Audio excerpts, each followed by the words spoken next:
Olá. Bem, podes começar. Força. Okay. Well, good afternoon to you all, and welcome to another food talk.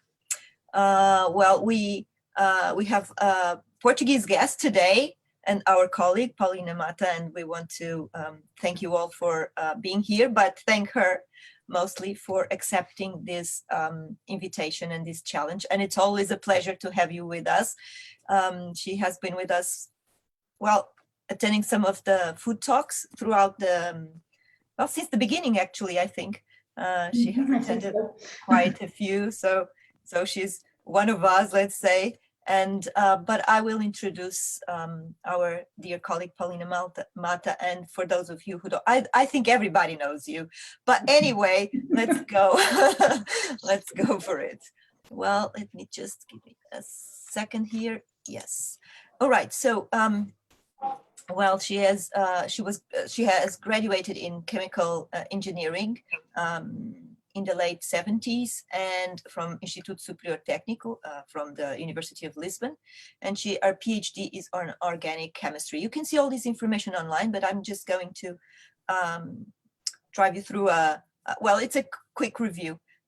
In the late 1980s at FCT Nova. She's an assistant professor at chemistry department in the same university, and she coordinates since 2010 the Masters in Gastronomic Sciences, and a master we know and we appreciate very much, and her scientific interests are in the areas of organic chemistry and food chemistry, particularly in stereochemistry, well, education in chemistry and molecular gastronomy. She's the head of research lab molecular gastronomy, focused mainly on the research on food sciences and technological applications on molecular gastronomy. Also, she has supervised, or she still supervises, several PhDs, lots and lots of master students, lots of work, I know. And well, and she has been an author. She has authored and co-authored many books, chapters, several articles in very renowned journals, along with articles in conference proceedings. And about the oral communications, it's well, she has been all over the place, so lots of them. So once more, welcome Paulina, and welcome you all. So let's talk, and then let's act. Let's also design. Thank you. Okay, thank you, Maria José, for the introduction, and thank you, Ricardo and Maria José, for the invitation for this. Our pleasure. It's a great pleasure for me. It's always a great pleasure to collaborate with you. And also I like to talk about these subjects that passion me, and I think passion us all. I'm going to share my. Is it? I think it's possible. Yes. Just a minute.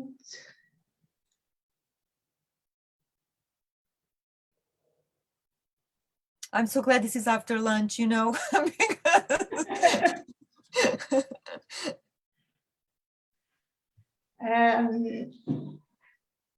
The title of my talk is Cooking in the 21st Century. Is Science Important in the Ingredient List? And I think in the last slide we'll get to the conclusion. But probably for some of you, it's changed the image in my first slide, because it's a very banal dish. It's an hamburger, a fried egg, and fried potatoes. I choose it because even for banal dishes as this one seems,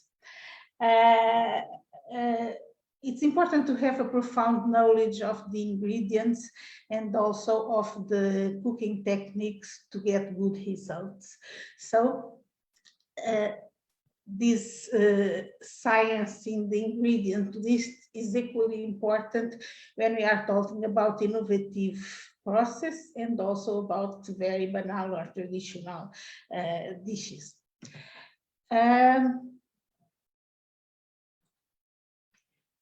This one is a more strange dish. It's by Esther Blumenthal, and it's inspired in Alice in Wonderland, and particularly in this part. So Alice went to taste it and finding it very nice. It had, in fact, a sort of mixed flavor of cherry tart, custard, pineapple, roast turkey, toffee, and hot buttered toast. She very soon finished it off. And in fact, this drink has several layers, each one with these flavors. And as you can imagine, it was a science-based development process to develop such a dish. It included also to develop this vessel that allows to drink each layer at a time. Also, this that looks quite simple, a tea. It's the hot and iced tea that probably everybody has heard about. And half of it is hot and half it is cold. Most of them, as I was told, by Esther Blumenthal, and I admire a lot his work because it's very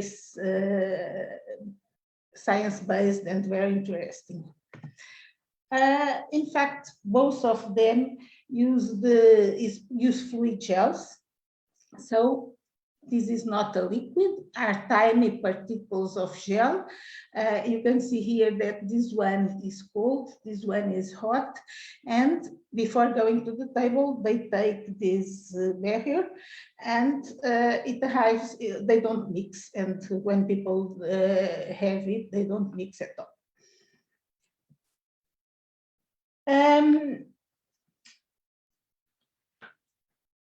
In fact, people are becoming aware of the importance of the scientific knowledge for good cooking, but this is a very recent process and the ongoing one. There are several scientists that studied the subjects related with cooking, but mainly with the industrial processes, composition of the ingredients, all of this. But it was Nicholas Curti that in 1979, so 52 years ago, said, I think it is a sad reflection on our civilization that while we can and do measure the temperature in the atmosphere of Venus, we do not know what goes on inside our soufflés. And this is true. We know very little about cooking process and sometimes ingredients. And some time later, he met Hervé Tisse. Hervé Tisse is a French chemist, and they worked together, and they concluded that food science were very much related to industrial processes, and they proposed an area of food sciences called molecular gastronomy, and which was dedicated to the study of the culinary process, and in small scale does at home in domestic kitchens and in restaurant kitchens. So it's not a kind of cooking, it's an area of study. And this makes sense because food is made up of atoms and molecules. So when we have, let's go for a simple thing, when we have a glass of water, the glass of this water is made up of water molecules. These water molecules are composed of oxygen and hydrogen they have certain characteristics that they form bonds with each other. And when you saw a lab, you have certainly seen some hound flasks boiling with certain compounds.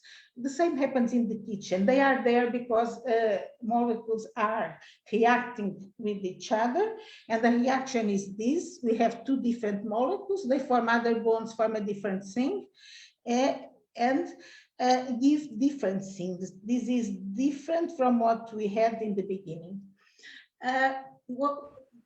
In the kitchen, we do exactly the same. We put in the pan the ingredients. They are composed of atoms and molecules, and we heat them to supply energy for several reactions can occur. And we notice that because the smell starts to be different. These are molecules that were not there in the beginning and were formed. The texture changed, everything changed. So in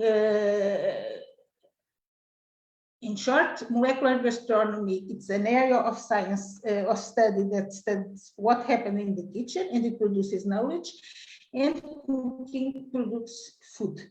And they are related because molecular gastronomy studies what happened when we are cooking, and the advances, the knowledge is used to improve methods and to introduce new techniques. But molecular gastronomy doesn't have any preference for any kind of cooking. Hervé Thies made a comparison, which I think that is very interesting. He compared the discovery process of new techniques by chefs empirically or based on scientific knowledge in a very suggestive way. He said that chefs using the empirical approach have much merit. They are like explorers in a virgin forest that, sweeping it with a machete, arrive by chance to a clearing. So it's quite difficult. They don't know what is ahead, but they look for something because they haven't any knowledge of what is ahead. And said that chefs using the science-based approach are like explorers who, flying over a jungle by helicopter, can head directly to a clearing that has already been detected. So they have some idea and then they go there.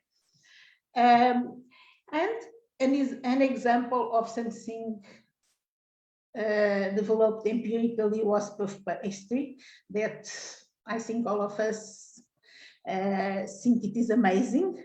And it is also amazing how, without knowing anything and with these simple ingredients, it was possible to get there. Not only to get there, but to get to a set of different pastries with the same ingredients. Today, we can explain at a molecular level these empirically developed culinary techniques. And some chefs are already understanding the importance of this knowledge. It's not very widespread yet, but some chefs recognize it. And for example, David Chang, an American chef, said to an interview to this magazine, "Now I understand that the more we know about food science, the better we'll be able to cook." But communication is not easy. Cooking professionals and science professions have always lived far apart. I can even say that they lived with their backs to each other. They were not used to communicate. They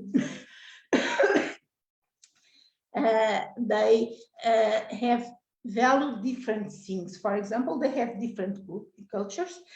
Chefs value creativity, arts and crafts, scientists, rationality and scientific method. They have also different objectives.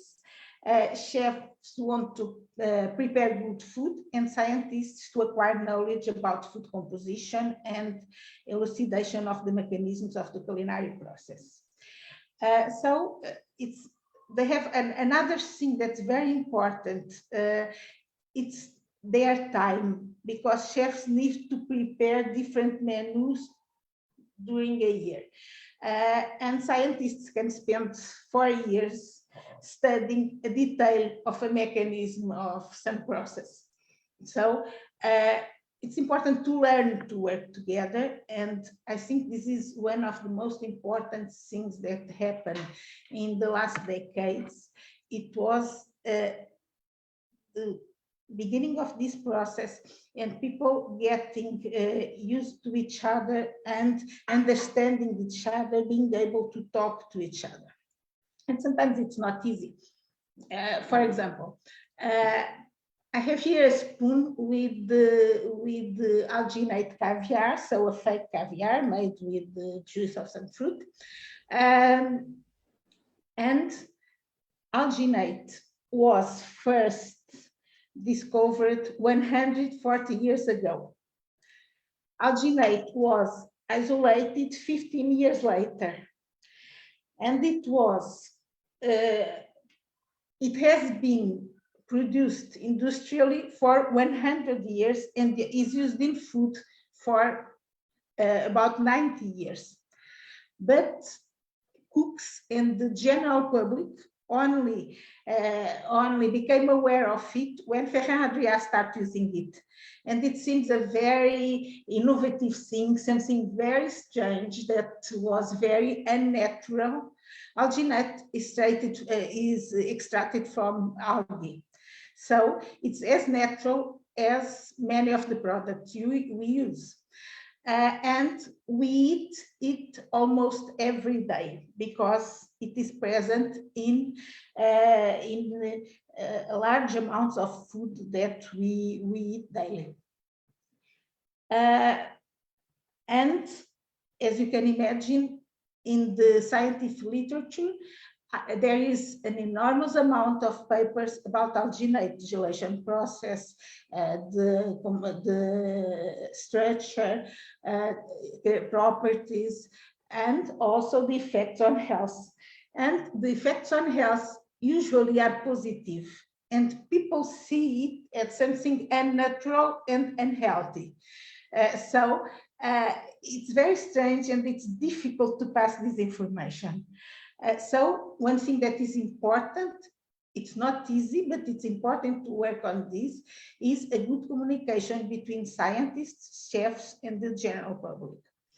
The scientific results, all these that I refer, should be translated into basic concepts and practical guidelines, which chefs and the general public are able to understand, appreciate, and master. Because otherwise, this amount of knowledge don't get them.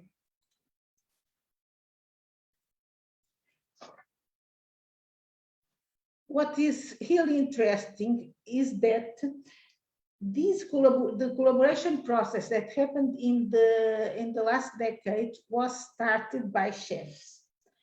It was the chefs that approached the scientists with some questions and asking for some help. So Harold McGee, that has this interesting book that probably most of you know, says in the foreword of the Fat Duck book, far more hill than science-driven cooking is cooking-driven science. Scientific research that starts in the kitchen. Food scientists generally haven't paid much attention to what goes on in restaurants and home cooking, but this is changing. And I think this is the most important thing that happened in the last decades, but it's changing very, very, very slowly. And in this process, Europe was a pioneer in research and technology transfer in the area of molecular gastronomy. And a collaboration between scientists, universities, research institutes, and chefs and restaurants has been growing. And it's quite interesting too that the main countries starting this are those in which chefs with innovative works were recognized. So that's, for example, Spain and England. England because of Aston Blumenthal, Spain because of Ferran Adrià.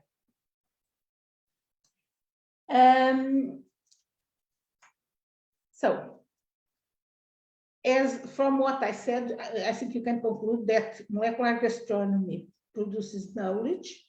This knowledge is quite important for chefs because it supports creativity, development of new techniques, and more sustainable practices.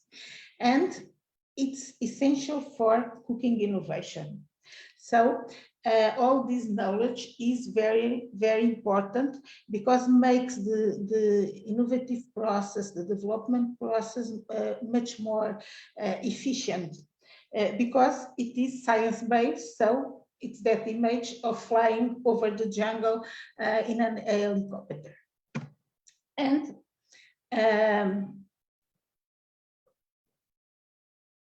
I can give you some examples of what is a science-based approach.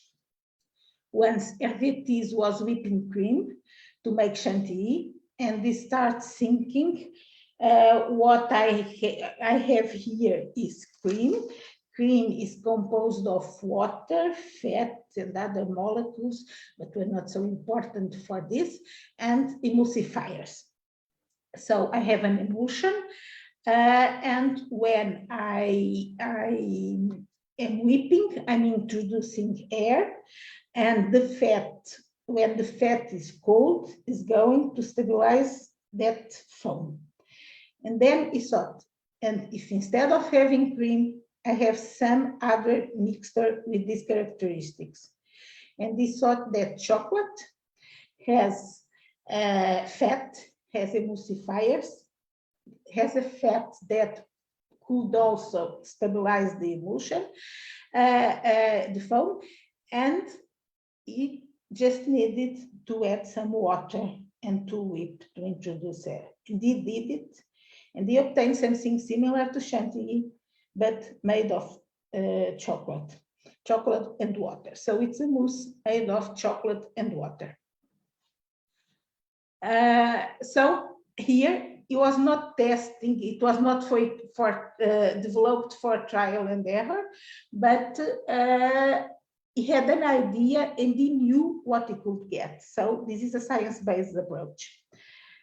Ferran Adrià also had a science-based approach, and in fact, he has some scientists working with him in his team to support the development of new techniques. And this was important because he has developed in a short period of time, he has developed so many techniques that, and developing a technique is the higher level of creativity. So it was important to have this support. Without it, probably you wouldn't get to the same situation, to the same end. I admire very much the work of Aston Blumenthal.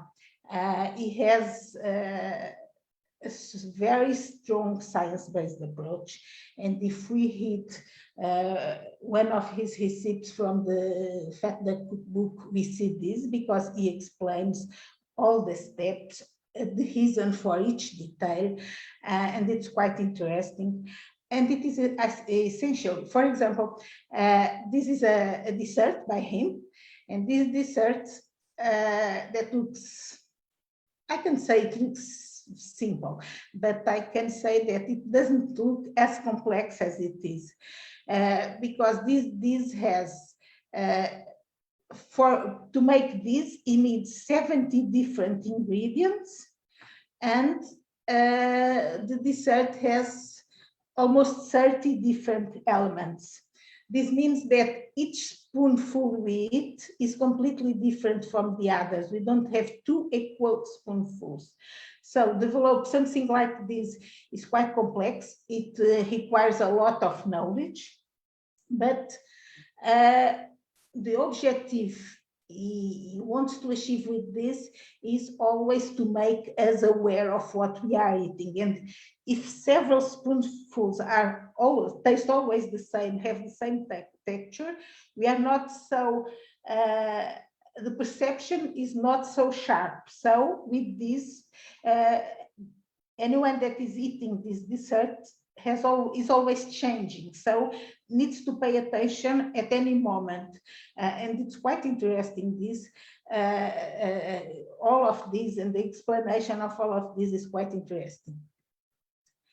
As Maria José told, I coordinate the master's degree in Ciências Gastronómicas, Gastronomic Sciences, and I'm going to show you the work of some of my students. And I will start with one by Rui Mota. I think Rui Mota is working with you. And this work, it was for his thesis, and that was supervised by Professor Bonaccio and me.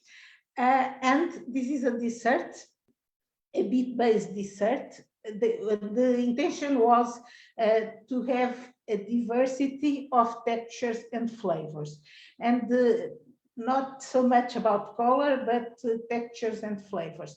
So it has also 20 something, or almost 20, I think it was 16 elements, different elements, all of them with different textures.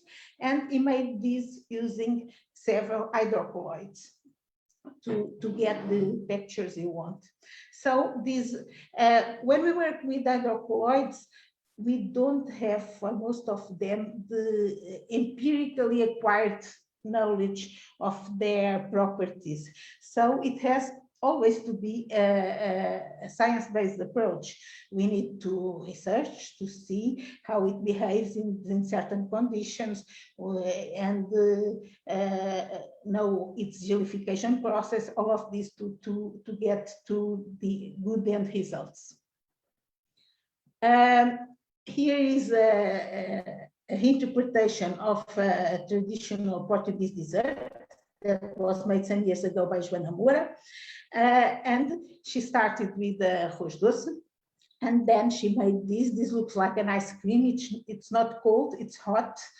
And then here it's a crispy lemon foam that is made from the cream of the arroz doce.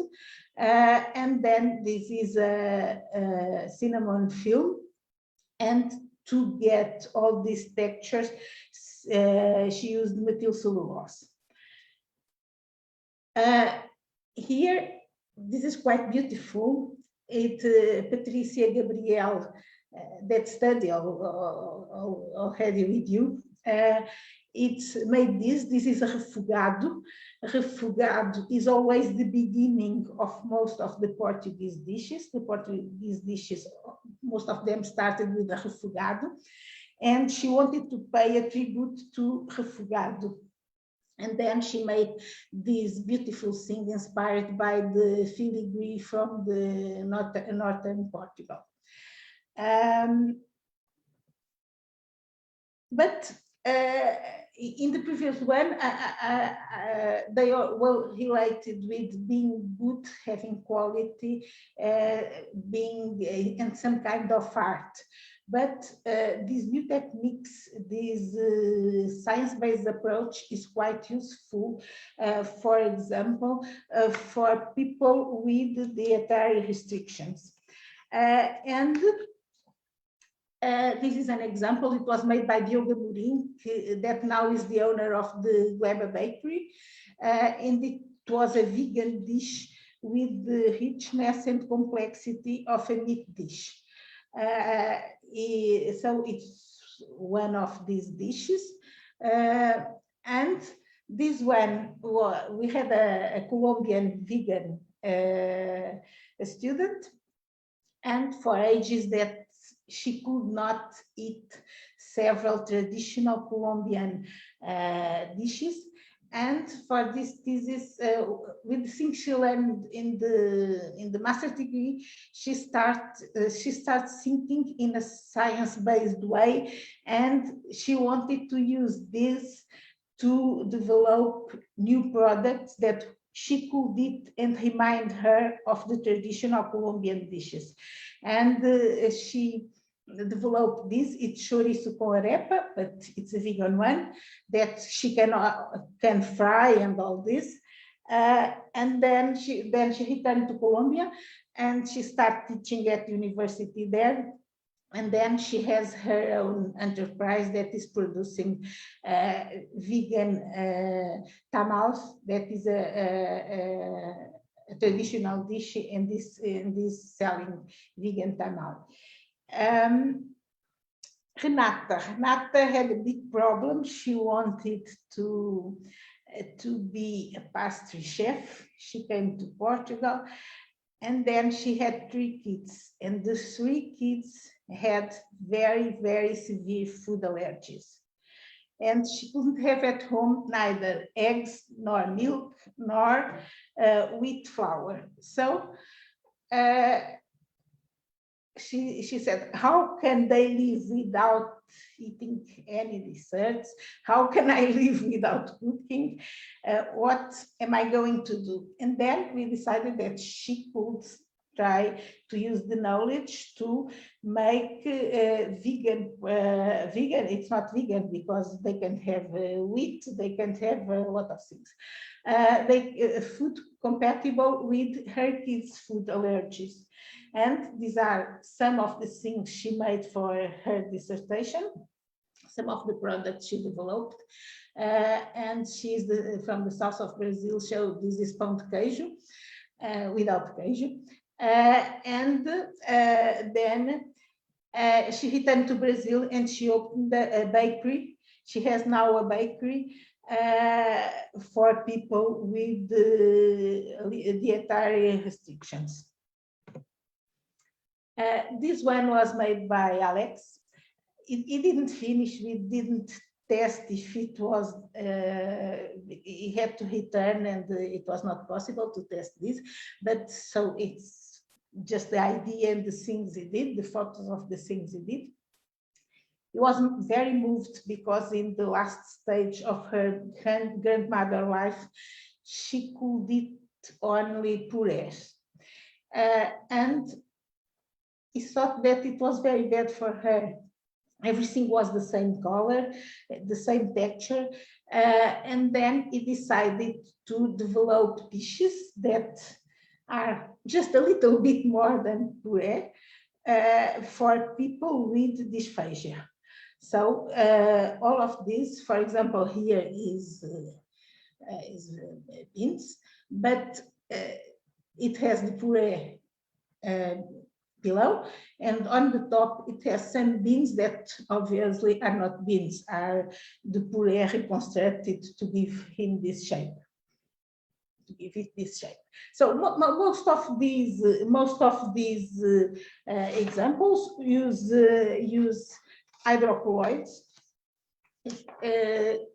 that are perceived, as I told you before, as unnatural and unhealthy, and in fact this is not the case, but it's what is said, and people without knowledge have difficulty in knowing if they can use it or not. If they are good, if they are bad for health or not. So, and they are very difficult to use for that reason that I told before. There is not an empirically acquired knowledge about them. So everything is new, and lots of them have appeared with completely different characteristics. And it's very, very very interesting that a forecast for the consumption of hydrocolloids in 1913 said that 80 to 90% of the hydrocolloids produced were used in food, and the consumption was growing. And the reasons for the growing of the consumption of hydrocolloids are the same that people use to justify that they don't want to eat them.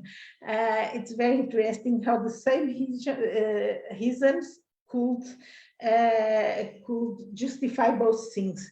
It's a continued interest in natural ingredients and clean labels, and many hydrocolloids are natural and classified as generally recognized as safe substances. Is the increased emphasis on nutrition. Hydrocolloids can deliver specific textural qualities, are effective at low usage rates, and can be synergistic with other ingredients.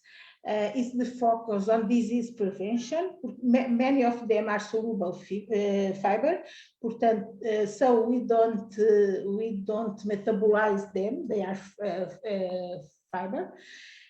Is the great awareness of new dietary requirements, vegetarians, vegans, food allergies, food intolerances, religious dietary practices, all of this. A stricter regulation regarding food safety, because they are safe, and discomfort with genetically modified food materials, because in fact they can be used in organic products. Most of them can be used in organic products and all this, because they are extracted from plants, from algae, and they are as they are there, they are not changed. But this is not the perception the people have. When we make some science dissemination events and we make some of this caviar, we ask people, do you want to try? And people say, no, I don't eat chemicals. It's always the answer. And then I ask them, and do you want this? And they say, yes, this is natural. What is stuffing these olives? It is not a strip of red pepper. It will be impossible. It is a puree of red pepper that was texturized with the same alginate I was using. But people here perceived it as natural and as a strip of red pepper. But it's not, and it is hidden in the label. It is hidden in the label, but sometimes what we see makes the judgment, and we don't notice what we read because it's hidden in the label. But both of them use the same alginate. Now, to finish, I want just to talk about two of our recent projects. One is related with the use of seaweeds in food. It's called Alga for Food project. And the main objectives were to increase the diversity and quality of algae available for food, develop new conservation technique for algae, develop new strategies and products to change the dietary habits of the Portuguese population, introduce them in the Portuguese diet, and disseminate and transfer knowledge. And I'm going to show you some of the dishes, some things we made. These are part, we made much more, but these are part of it. And here it's the seal lettuce ice cream that was made by Bruno Moreira Leite, that here is included in a more complex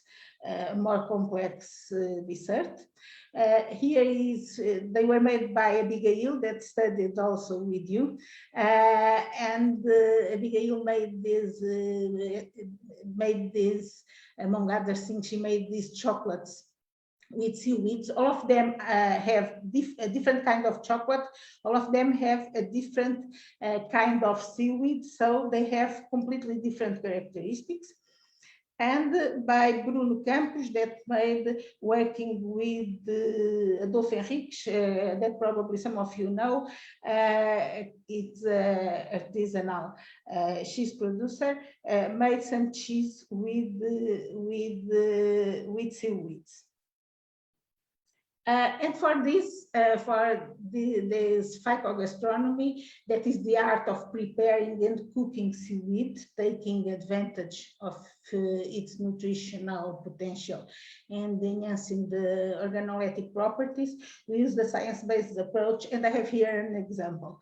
This is an analysis of the volatile compounds of sea lettuce. Here is fresh sea lettuce, and as you can see, each of these peaks, it's a volatile compound. Some of them are responsible for the aroma. Not all of them, but some of them are responsible for the aroma. And if this is the dried seaweed, and if we compare, we can see that this one has much less volatiles and has also some that don't appear there. So this means that they have a completely different aroma, they have completely different organoleptic properties. And some of the peaks we encountered here in the dried seaweed are the same that appear in green tea and are responsible for the aroma of green tea. And it was this that gave us the idea of using it in an ice cream or in a chocolate, because people that eat them, some of them, we ask them, do you know what is the flavor of the ice cream? And they say it's matcha. It's not matcha, it's a seaweed. And this is quite interesting, and we made this for several seaweeds, and there is others that are very similar to how do you say, couve portuguesa, and we made caldo verde with it, something similar to caldo verde with it. And then, soup, right? Kale soup. Yes, cabbage, Portuguese cabbage. Yeah. Okay. And now we need to convince people to eat seaweeds, because people don't want to eat seaweeds. We need to convince them, and we need to overcome their reluctance to change eating habits and to try new foods. So we have to deal with culture and neophobia. We have to deal with these two things, and are several studies about this. And several authors say that it's easier to have success in introducing new food products if we introduce them in dishes that are familiar to the consumers. So we decided to introduce the seaweeds in cheese, in ice cream, all this. But we also made, Patricia Gabriel wrote 2 books.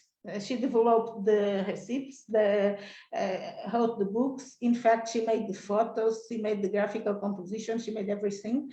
And they are 2 beautiful books about giving information about seaweeds, the characteristics of each of one, of a group of them, and with some recipes. They are available for download in the site of our project.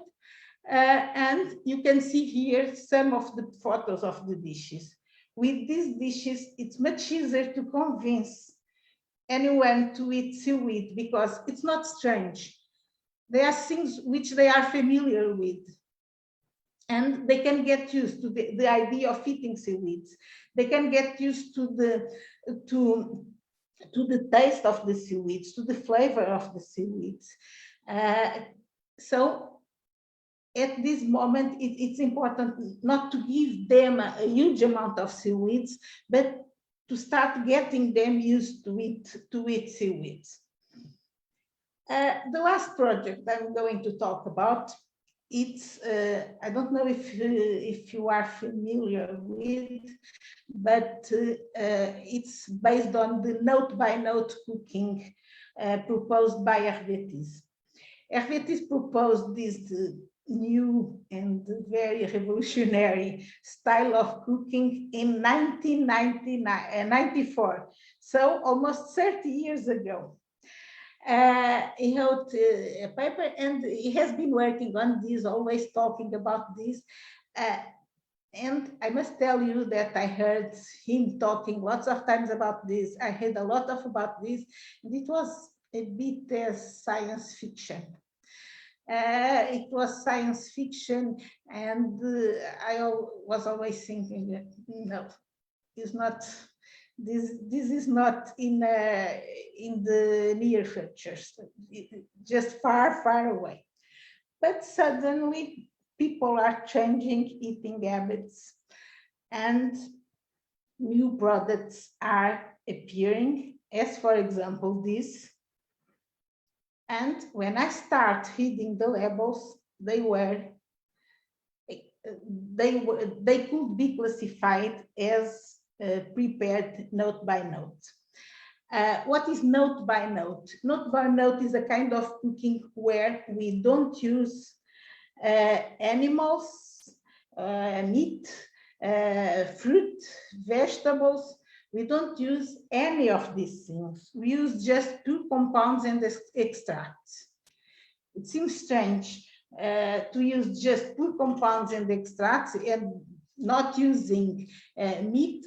For example, I can't use peas, but I can use pea protein because the protein was extracted from the peas, and I can use pea protein, but I don't use peas. And the same for several things. In fact, we use usually in cooking several of the things that can be used in note-by-note cooking. For example, olive oil. Olive oil is the oil extracted from the olives. We can use it. Cornstarch, maizena. We can use it because it's the starch extracted from corn or from any other vegetable. We can use water, we can use salt. So there is some things we can use. And we decided to to develop 1 of 2 dishes using the note-by-note concept. And here is the burger. It's not a banal burger. It's a burger that has no meat, no potatoes, and no eggs. This dish has no meat, no potato, and no eggs. It's a note-by-note hamburger that was developed by Rafael Antunes for his dissertation, and Bruno Moreira Leite. Both of them has developed this dish. And you can ask me, was it good? Yes, when they were developing it, I had once for dinner a dish almost this one. So with the potatoes, they were not so nicely presented, but with the egg and with the burger. And it was quite good. It was good because the texture was good, the flavor was good, and also, probably it's not important to everyone or very attractive, but for me it is. It was the opportunity of tasting a new concept, a new approach to cooking. It was very innovative, and it was a new concept, a new approach to cooking. It was very interesting also for this, and they worked a lot to develop something that is good, that's nice. And as you can see, they have a very real aspect. They have a very real aspect. And it doesn't mean that they wanted to reproduce the real flavor. No, for example, the eggs, the yolk had the flavor of truffle, and the potatoes of cheese. So it was different. There was kind of surprised when we were eating it, because there were new elements, but it was quite similar. So there is those disconnection, what we taste and what we see, that can be interesting and can make us pay more attention to the dish. And they also made a dessert, a millefeuille. He has a bergamot foam and have an orange gel, and it's a fluid gel of water, orange flower gel, and they made also a dessert. And what did they use for this? I will give two examples, what they used to make the burger and to make this foam.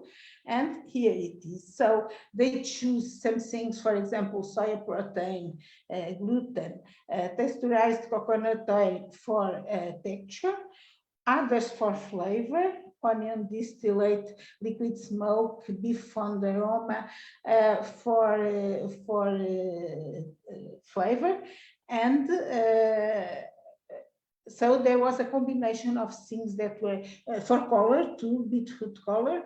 So there was a combination of products.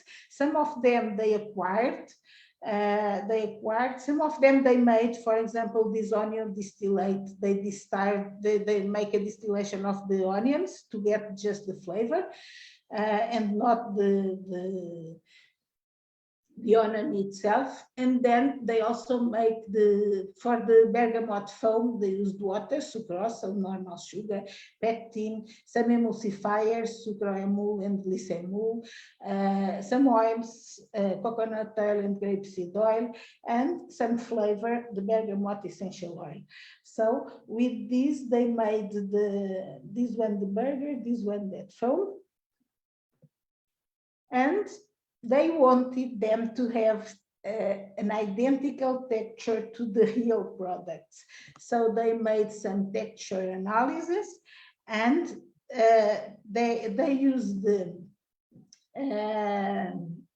for the fat for the burger, they used the coconut oil and the grapeseed oil. The grapeseed oil is liquid. This is very, you have here the hardness, so this is very hard. And they wanted something similar to butter. They used butter as the model of the texture they wanted. So they made several mixtures with different compositions of the grapeseed oil and the coconut oil. And they found that this one was the right amount to use, because it has the same hardness and similar melting properties as the butter. They also did the same for the bergamot foam. They wanted it similar to chantilly or meringue. And then they compare, and as you can see, they have no significant differences. So they got a texture that is similar to chantilly and meringue. And to end, in conclusion, and answer to the first question, is science important in the ingredient list in the 21st century? I think that first we need to analyze which are the characteristics of the cuisine of the 21st century. And it can be characterized by a great diversity of styles and approaches. And all of them are important and valid to make traditional food, to make innovative food, to make healthy food, to make more decadent food. All of them are important. Big challenges, and now we have another one, this pandemic, but different dietary requirements, climate change and sustainability, and preservation and valuing of food heritage, because this is quite important. It's our culture, our story, and we don't want to change. Of course, we are going to change it slowly because it's a dynamic process, but we don't want to change it completely. Also the consumers require have high quality requirements, so it's of great importance to have in-depth technical knowledge. And one thing that is really important, and I think that made big advances in the last decades, and that we know because of for example, the master in food design and all of this, the intersection with several with the intersections of cooking with several types of knowledge and artistic areas. So several areas of science and of arts. This is quite important because a cooperation of individuals with different perspectives contributes more for evolution than competition between individuals with similar perspectives. So if you have a more holistic view of the situation, the work we want to do, we have different points of views, the result would be much more rich and much more interesting. And also increase the relevance of new components, for example, conceptual aspects or multisensory aspects. Based on all I said and in these characteristics of the cuisine in 21st century, I would conclude that science has to be an important ingredient. Otherwise, it is impossible. Otherwise, if we don't start thinking in a different way, if we don't start using the collaborating between different areas of science, of arts, of everything, because food is so complex that is related with everything. For example, when you say, I know the work you have been doing with literature, it was interesting too. So all of this is quite interesting, and it's this kind of work that allows the evolution. And thank you very much for your attention. Oh, we thank you. We thank you. I think I can clap for them. No, that was very, very interesting. I'm sure everybody's now eager to ask you questions and comments. I hope so, because they are always very quiet, and now it's the time. Yeah, but it's so interesting that you mentioned milfeille. And when we say like milfeille, and in Portuguese we say the same thing, like mil folhas, and then when you think about, you know, it's kind of poetic, right? It's like poetry. It's like, you know, yeah. But when you think about it in English, they go like puff pastry, which is also very interesting because of the sound, right? And they go like puff. I love that word. All my students know I love that word, puff pastry. But still, there's something lacking there. It's like the poetry of the milfeille. Yeah.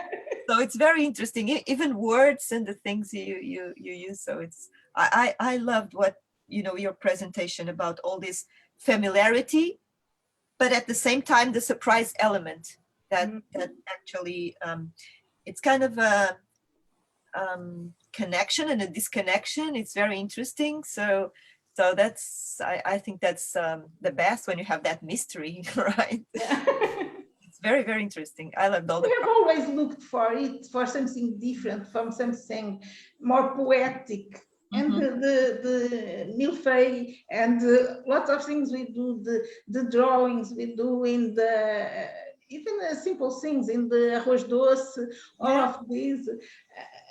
We always wanted more than to the nutritional aspects. True. I'm so glad that's the future. But, okay, so. And our students, doesn't have anyone ask questions for Professor Paulina? I have one. Yes. And Anatoly. Okay. Anna's rule. Yes. Anna's rule, yeah. Start because you and then Anatoly, yes. Okay, my question to Paulina, it's kind of asking you to be like kind of a fortune teller. You've been doing this kind of cooking and studying this kind of cooking. You're known as the mother of molecular gastronomy in Portugal. I don't know if you knew that. You had this son. Don't call me this. People say that. Your I don't know family if your daughter knows she has a sister, but okay. And you've been accompanying this all the process always since before Portuguese people knew about molecular gastronomy. You accompany lots of chefs during the process of knowing this discipline, and the first attempts that they've done in their restaurants on doing this stuff. And from my side, I've seen a decrease of interest in the mainstream chefs about this discipline, and now again a little bit of interest. Do you think this is kind of the fortune telling of the question? Do you think the molecular gastronomy as we understood it 20 years ago is still the same today in restaurants, or is being perceived in another way? Because at the first time it was like everything was hydrocolloids and jellos and was like crazy, and now how do you perceive it in restaurants today or in the future? You know, in the beginning it was Ferradria, and it was, I think the most striking things about his work was not the techniques themselves, but it was a new way to look at food, at cooking. This was most important for me. But I think this is difficult to pass for the general public. What has passed to the general public was the new techniques used, because it produced strange things. There was a lot of strange things, and that was this that interested the journalists. It was this that people start hiding. But the techniques were new, and it could, for example, serve a dish that it was just some caviar of melon or of something like that.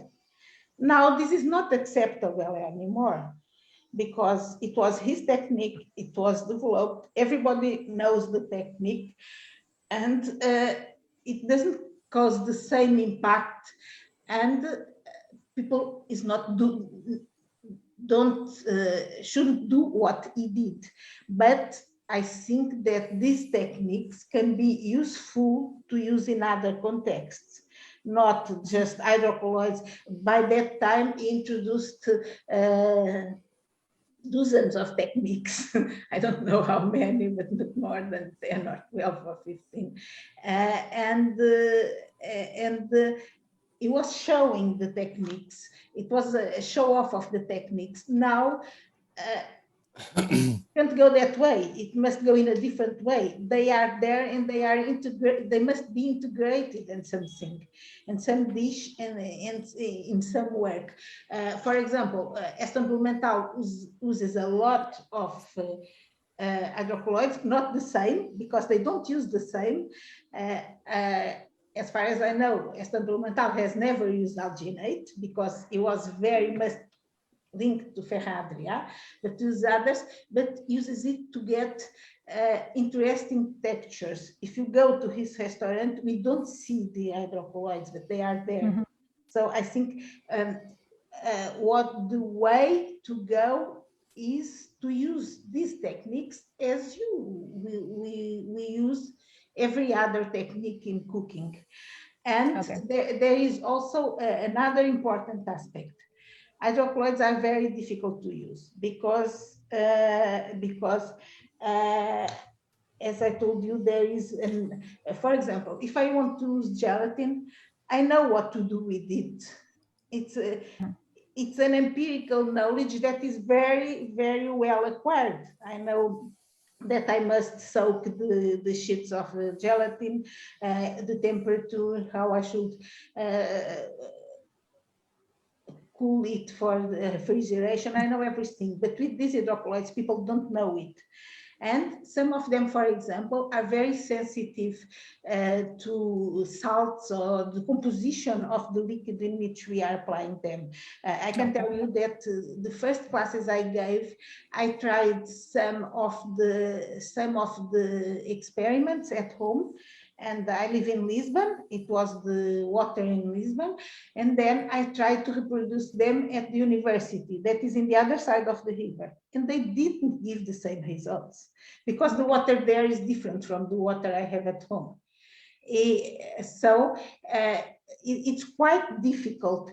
And if you don't have a science-based approach and you don't understand what is happening, you don't know what to do. We don't understand that this happened because today I put a little bit more salt in the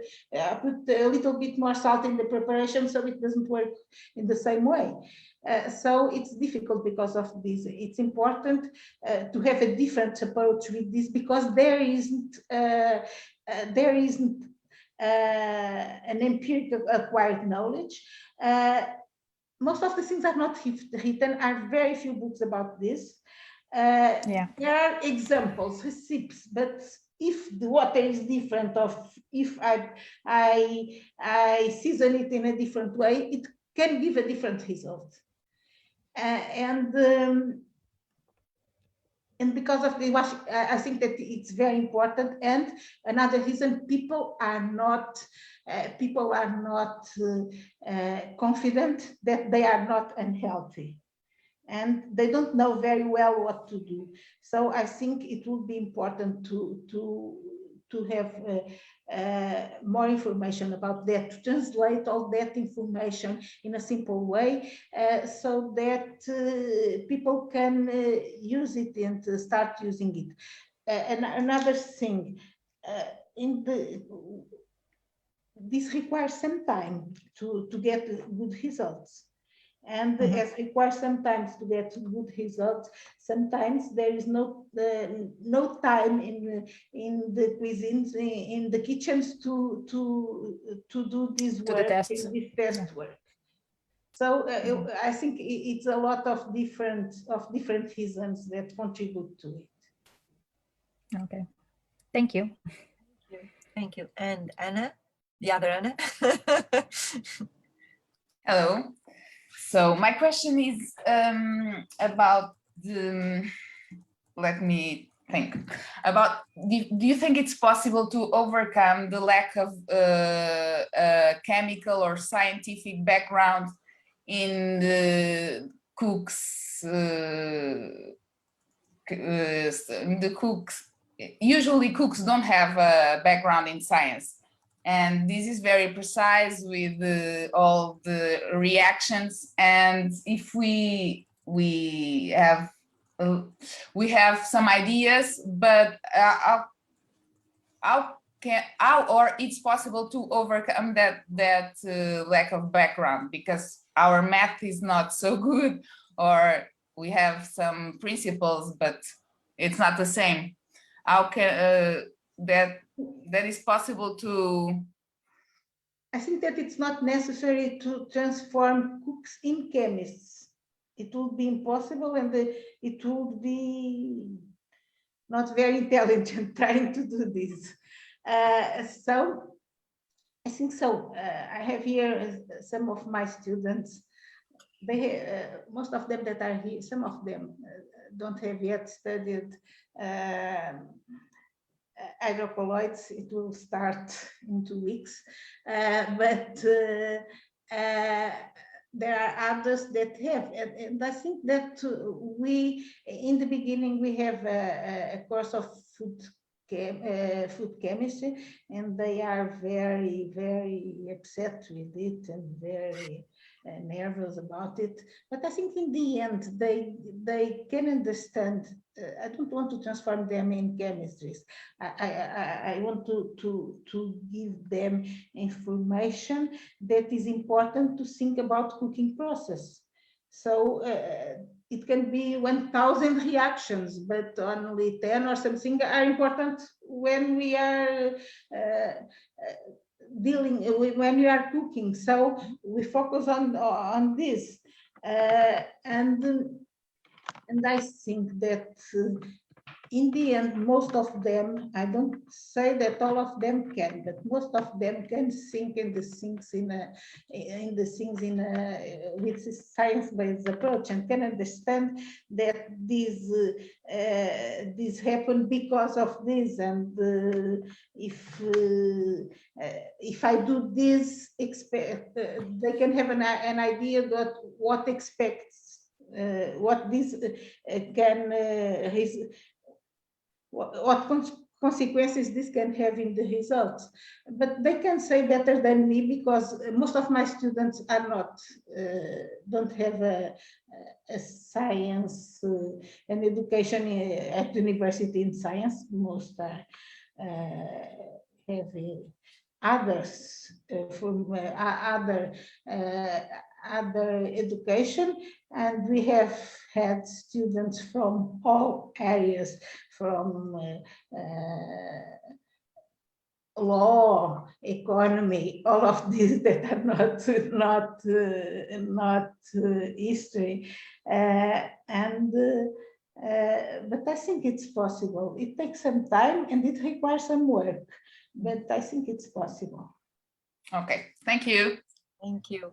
I think another Anna wants to talk.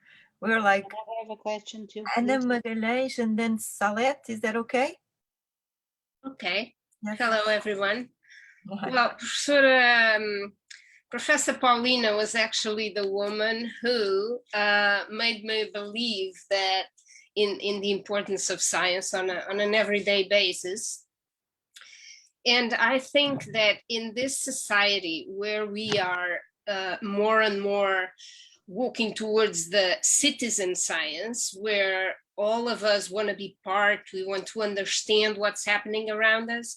I think the hydrocolloid, for example, that's just one of the many examples of things we do in the course, really takes us there.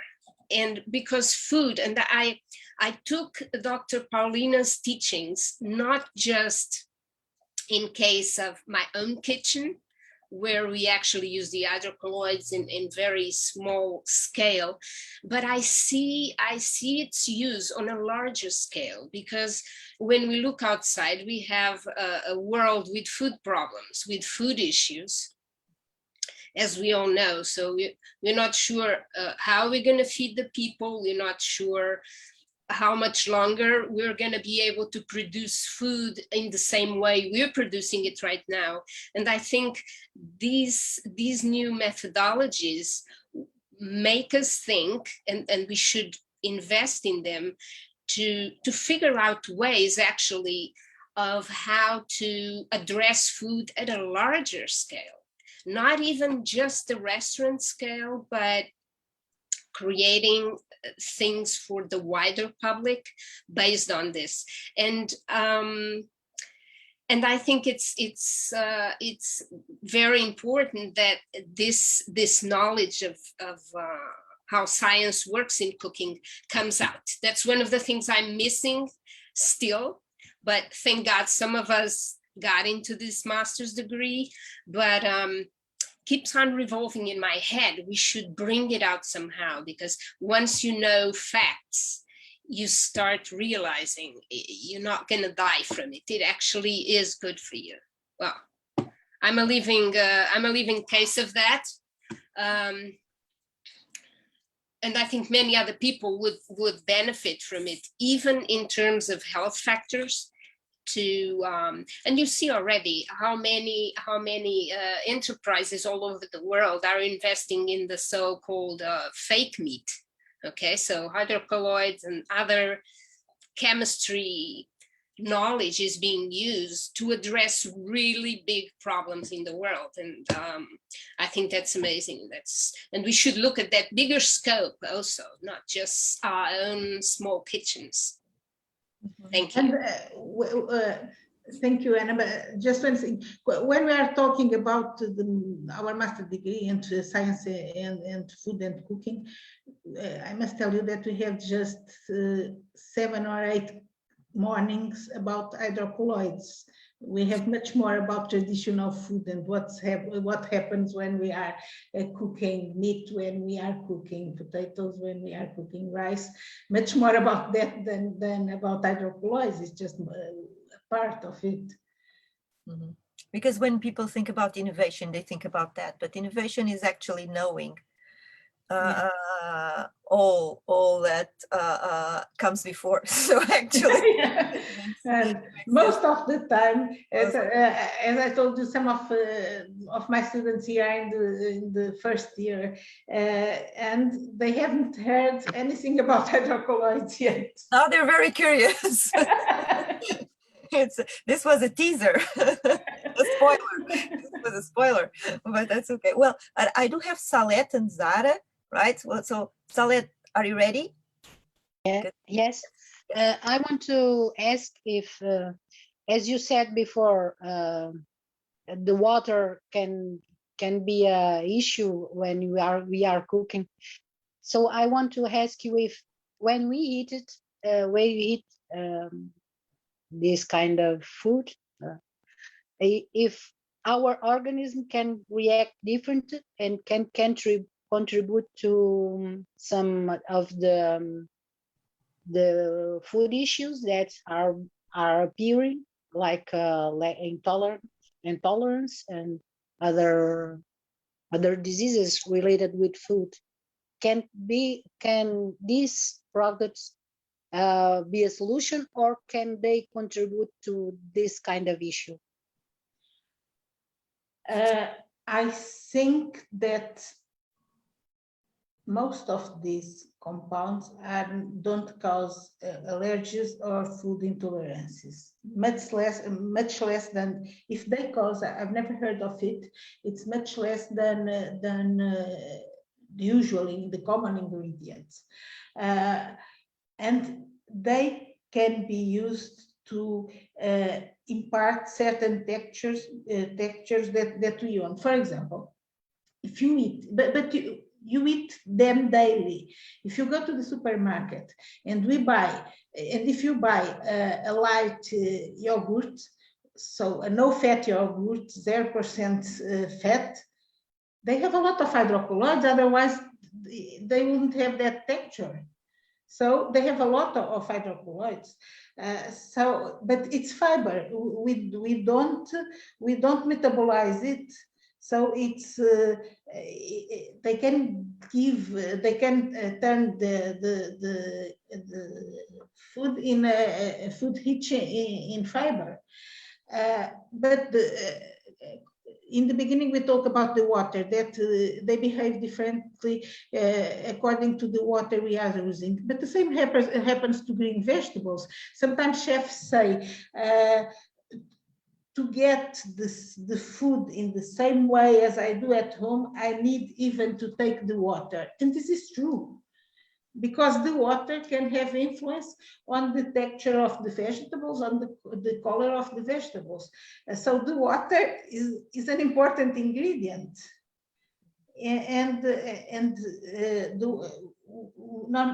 Usually we think that water is all the same. It's not all the same, because water has different salts, and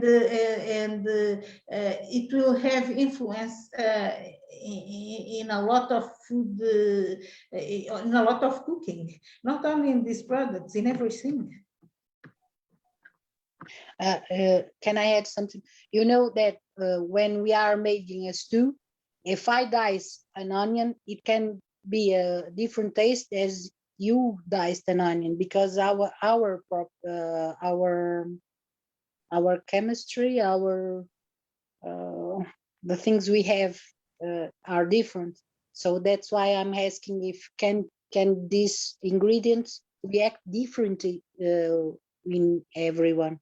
So I can, for instance, I know I eat them every day, many things, but can this type of ingredient can cause me some kind of allergy, or I don't think so. I don't think so. They are safe.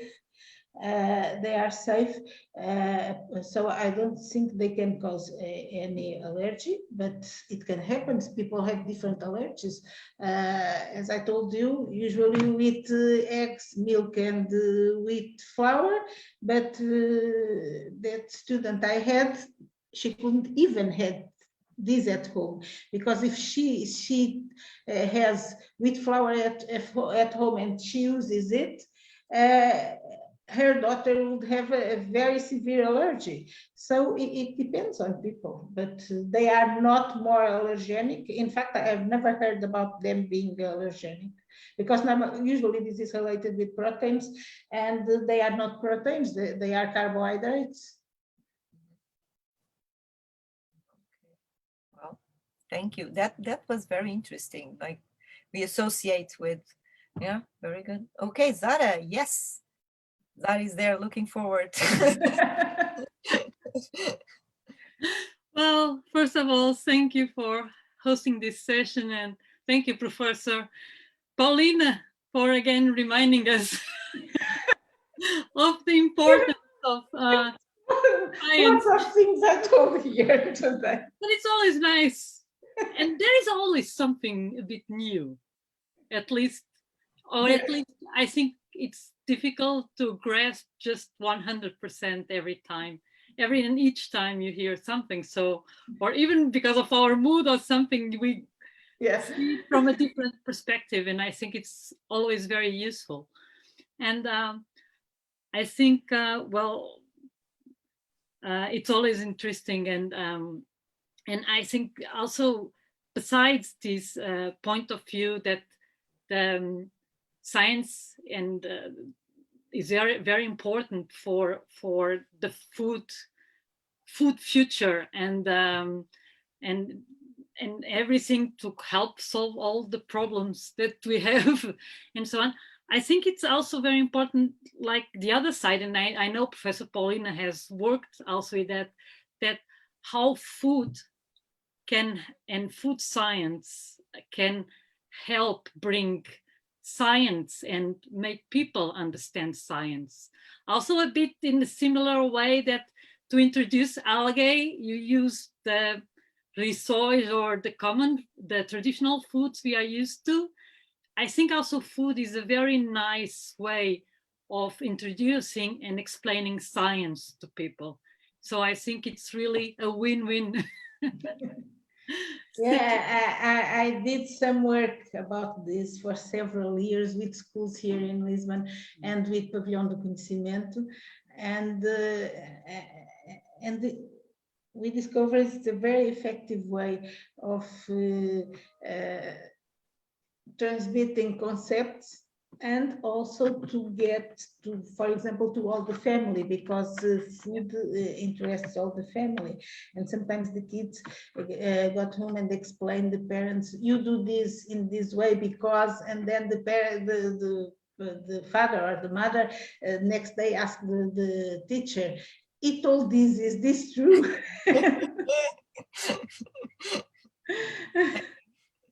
So also, I think that's an aspect that can really be more explored, and is then, it's like this system that fits itself, and that would bring more awareness and more, it would be easier to have chefs who understand, have a broader basis in science also, and actually everyone.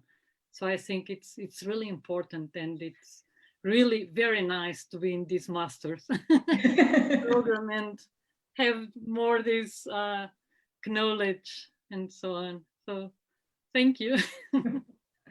Thank you, Zara. Zara. That is very interesting, because children and the idea, they absorb the like, they all love chocolate, but at what temperature does it melt? How does it react? And then if you just mention that, like my child, he learned that from these masters actually. And the other day he was saying, well, we can melt this like this. And so it does, if they can understand, and it's what Paulina, you were talking about, this understanding, right? If you can relate, I think that when you have knowledge, but when you start relating things, that's when actually knowledge happens. like you have the skills to. And, So and food, Yeah, and it's very easy to do that with food. yes, Sometimes I have students that came from they don't have any experience in cooking, but they came from, for example, chemistry or biochemistry or something like this. And I always expect that they do better in food chemistry than other students that don't come from these areas. And it's not always the case, because I teach it in a way that I try to relate it a lot with happens in practice. So sometimes for those that don't have a science background, it's easier because they have a cooking background. So they know the consequences, and I explain, I give an answer to this. And the others, I give them an answer, but they don't know what is the question because they never saw that happen. Mhm. And I think that is because of this that it's not. It was very, very surprising for me in the beginning, because I was expecting people that came from, for example, from chemistry or biochemistry that would do food chemistry better, but it's not necessarily the case. And you can always surprise them, because I remember that example of the hot and cold tea. It was something that always intrigued me, because I would watch the videos, I would watch Aston pour both at the same time, but I had never tried it. And when I tried it, and all the MIAC students, they tried before me, so I let them all try, just in case. But I tried, but their reactions they were amazing. They were they were listening about all this storytelling and everything that revolves around creating these moments. But then when they tried, it was like you could see their brain dividing itself, and because of how do you do that? It's a liquid, right? And how does it not mix up, and in your mouth it actually feels hot on in my case, it was hot on this side and cold on this side. But how does it happen? I mean, so it's so interesting when you actually try it and to see people's reaction. I think if I'm not a chef, obviously, but if I were one, I would, and I think that's one of the advantages of looking at people's reaction. When there's no window between the dining hall and the kitchen, is you can actually see people's reaction. And that, I think that is the more magic. And that's what Aston, I think. Okay, Aston has a hidden kitchen and lab, but it's like that reaction that is amazing. You are expecting, but you're not expecting. So it's something completely different. Even when we know it's a surprise. It is, and the menu, from the point of view, like, how do you present this? The menu, the looking for the clue, and that is a journey. It's like food is a journey. I'm sorry, I talk too much. So any other questions? It's the magic of food. I don't know if there are people on Facebook, because this is live on Facebook. Yeah, I was checking that, don't worry. Okay, thank you. So if there are no other questions, I think we're all looking for a snack now or something. I would like to ask something also. Andrea, yes, of course, sorry. Yes, Andrea. Well, first of all, I want to thank you for you being the person that you are. I don't learn molecular cuisine with you, but probably I have learned with someone that learns with you. You brought this for us. We all know that chemistry always been associated to these food products, even in empirical way in many years ago. But you brought some informed knowledge to that. My question was about this new trend that is back to basics, and do simple things. Chefs like Dan Berber and other ones. This theory now that about taking all the flavors of the products, the natural flavors. You talk about recipes that have 20 or almost 20 preparations, like the huimota and other ones. And what I want to ask you is about this controversy, that what you think will be the path. It will be to keep this complex cuisine with all this chemistry, or back to another cuisine with the chemistry also implied, like when you do some grill, you have the flavor of the flame and that tastes, or the another one cuisine with the chemistry in a way of powders and some products more technologic. This is my question. Thank you. I don't think that there is an answer for that. We are all completely different. Chefs are all completely different. As I told in the last slide, all types of cooking are equally important and can coexist. So what I think it's important is that anyone does what he feels he wants to do. If there is people that want to go back to nature and cook with fire, it's okay. It's okay. Probably it's not so okay because it's not very healthy, but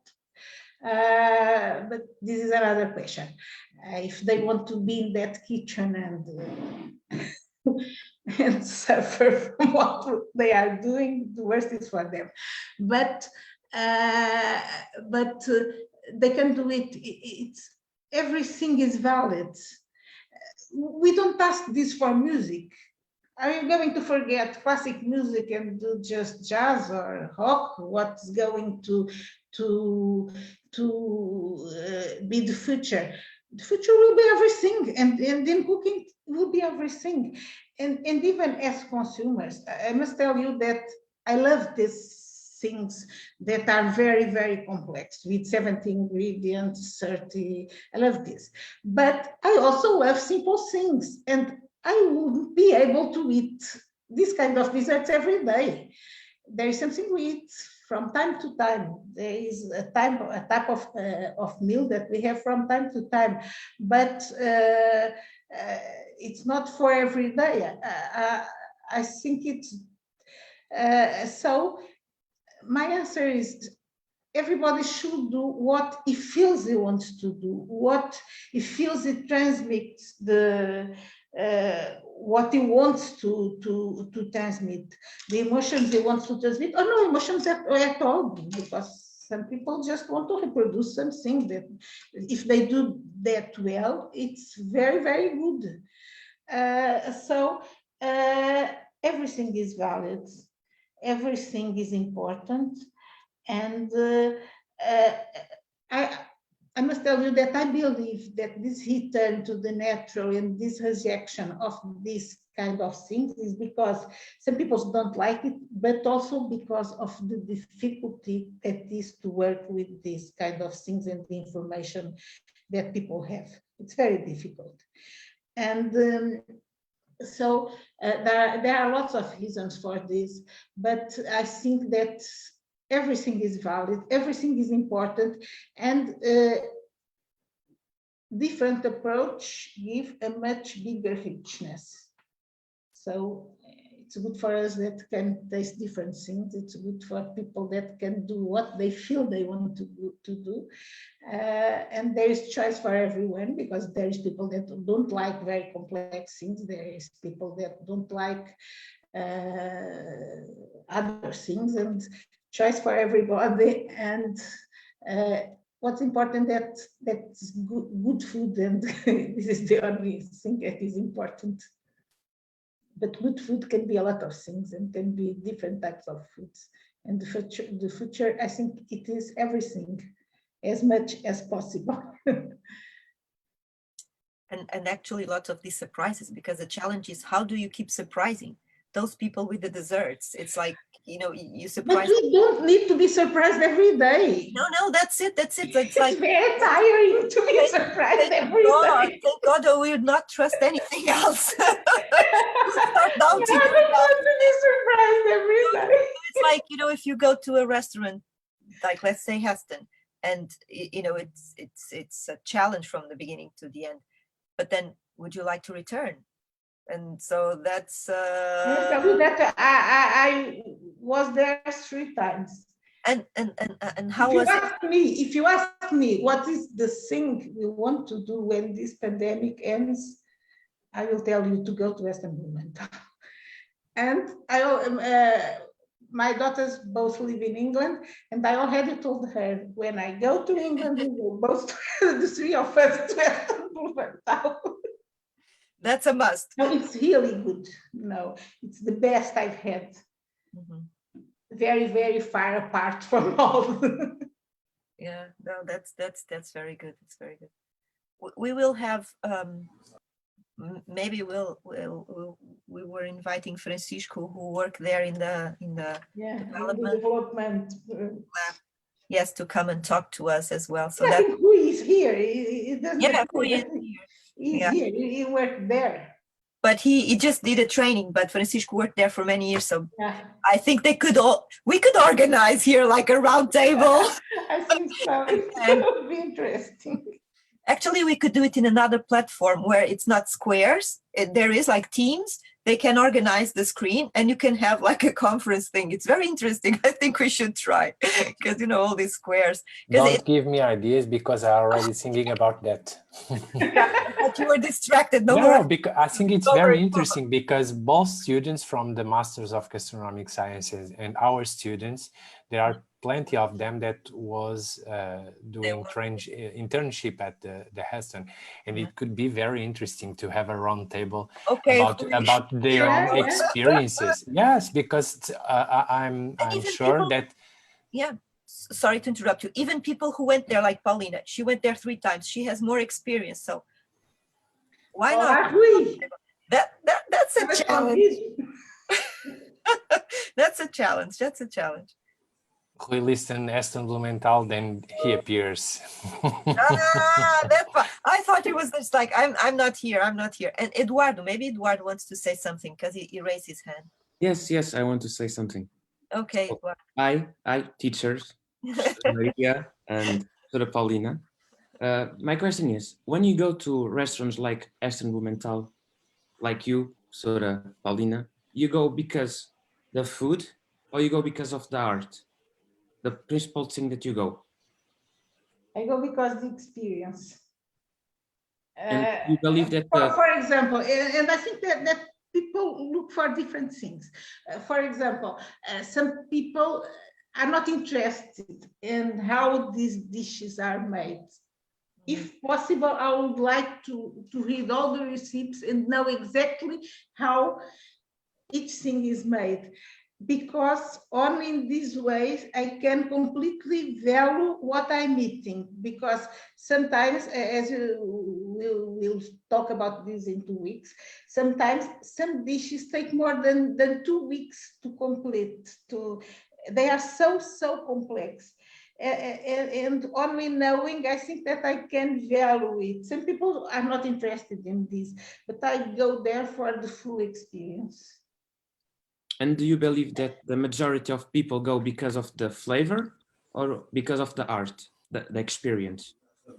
Both because the meal is organized now. In the first two times I went there, this didn't happen, but now it's different, and the meal is organized as an entertaining event, and it's not just the food, entertaining. There are lots of things that we need to make, puzzles, things like that. It's like a narrative. It's like a story that you follow It's a story, even the como é que diz empregado de mesa agora não? The waiter. Even the waiters are called storytellers. So they are not called waiters, they are called storytellers. Because they have to. And is very careful with everything. For example, if you go there, the next day we'll have a mail from your storyteller, very personal, talking about the things we have talked to each other during the meal, and saying, thank you for coming here. It was very interesting what you said about this and this. I don't believe that is the storyteller that hides this. I believe that he does the same that I saw when I go to the doctors to make some medical exams. They talk to a recorder, and there is someone that in the end hides all the mails that is there.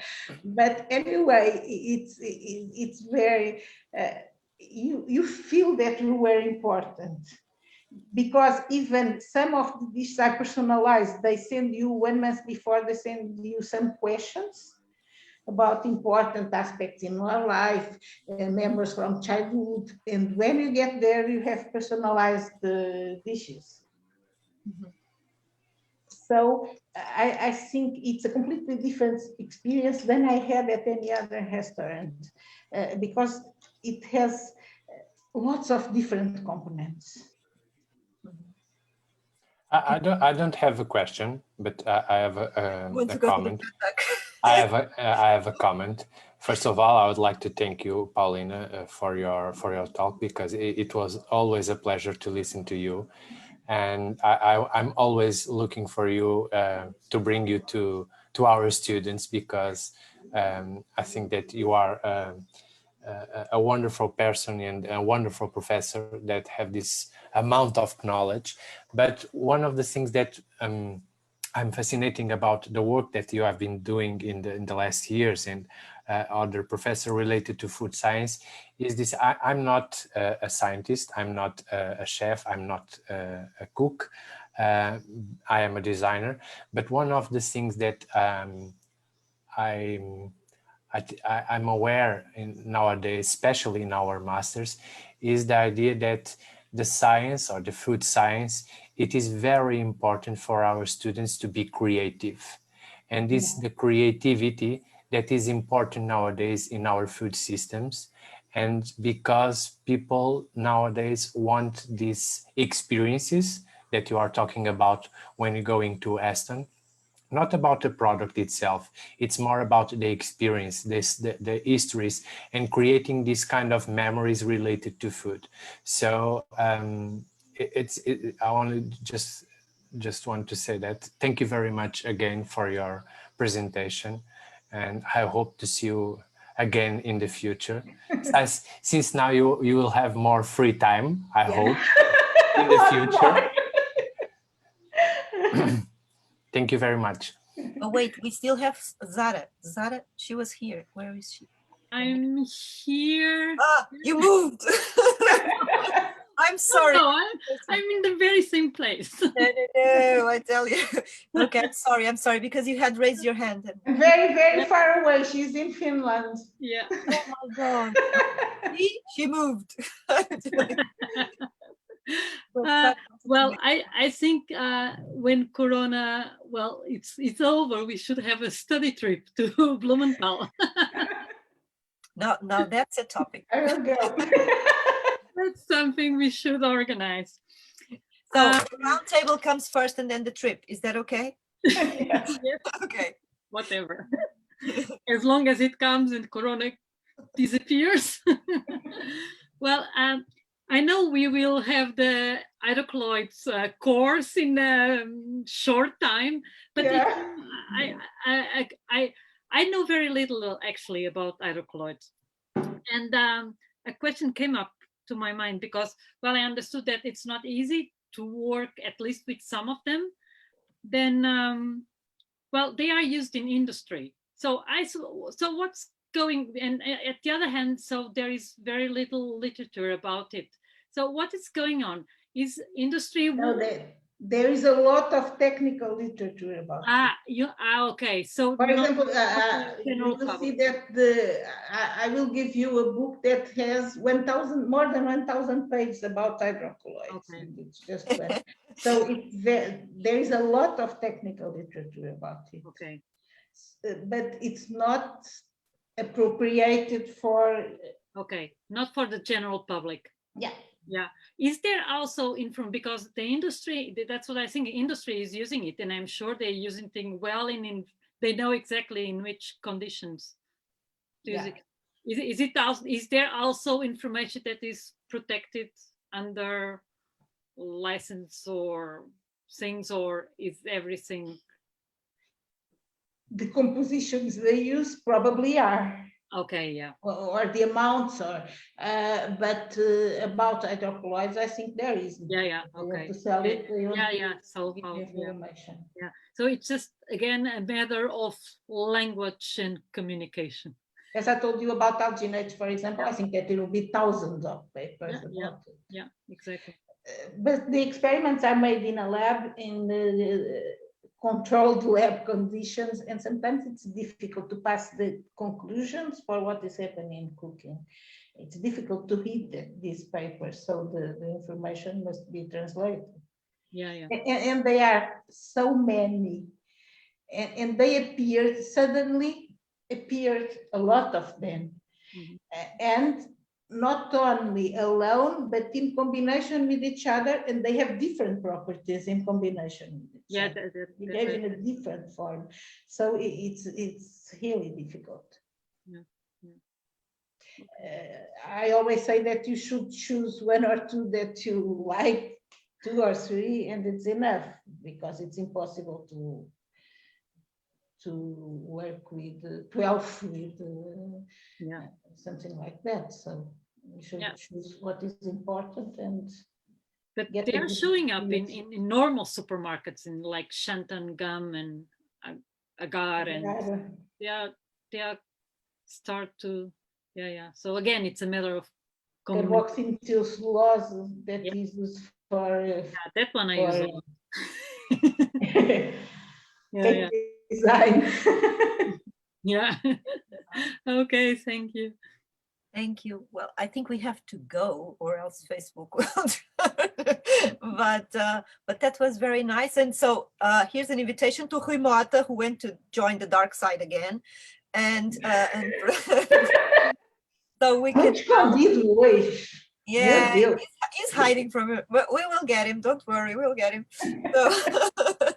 So here's another invitation. Let's talk about Heston and the fat duck, and Rui Mota's memories and his work experience. So that would be very interesting. So you're all invited. We do have a coming. Wait, Rui, I cannot hear you. Oh, he's gone again. Oh my God. Yes. Well, yeah, it's hard. But we do have another food talk coming in 2 days, so you're all invited with 2 people. Actually, it's a different experience. So we have 2 guests, not 1. So we're starting to approach that roundtable matter slowly. So we're all welcome. But thank you once more. Thank you very much for the invitation. It was really a pleasure, and come always. You're always welcome to join us, and all of you. Thank you.